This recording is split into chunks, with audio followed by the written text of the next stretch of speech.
In this demonstration, I'm going to show how we can do social selling using a power leaderboard. I recently wanted to engage the top water brands in the UK.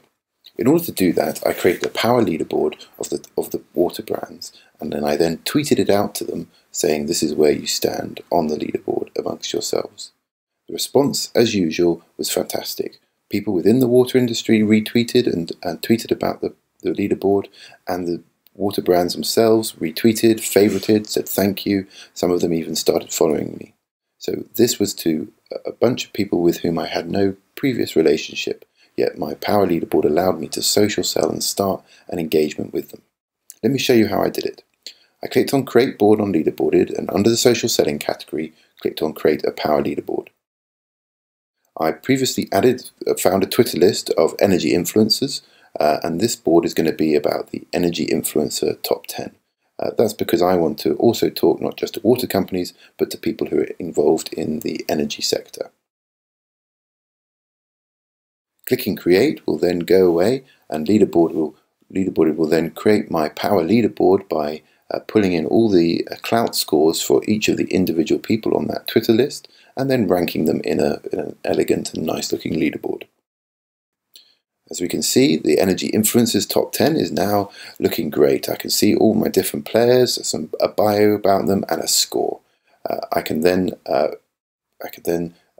once I'm happy with it, I can immediately tweet it out to those players by going to the channels icon and clicking on the composed tweets next to the Twitter channel, and I can actually mail merge the exact copy in the tweet that I send to each individual player, but it's along the lines of your number 10 or number 3 in my top energy influencers list, and then I send out the tweets and expect to see the same result as I saw on the water influencer leaderboard.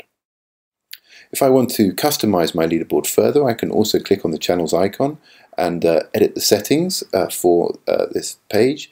And I can add an image. So I'm going to add a nice splash image of some energy-related waves breaking on shore. So I'll add that in, and it will add the image to my leaderboard as a nice splash image. I can also add a logo on top as a square, and that could also be my business logo, or it could be simply a picture of something else to do with energy. So now the leaderboard is looking good. I also might want to add some copy on the right hand side, just to say what I want the call to action to be, if any, for the influencers who are coming to see this leaderboard. So I can say, if you're reading the leaderboard, come and find out more about me via my Twitter account. So you could use that for any call to action that you're particularly sort of social selling. It might be just to get someone to subscribe to your blog, for example. That's really all you need to do to create a successful power leaderboard.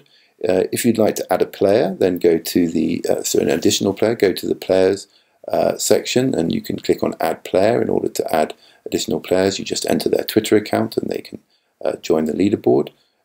If under data inputs, once they're added, you can poll and go and get clout scores for all the latest players. And then under releases, once you've collected all those clout scores, you then can preview getting the latest clout scores and preview what the leaderboard would look like based on those clout scores, and then click release now to release the leaderboard. That's pretty much all you need to do in order to run and maintain your leaderboard. You can find out more about it from our help documentation, but I hope you enjoy using the power leaderboard. Thank you. Bye-bye.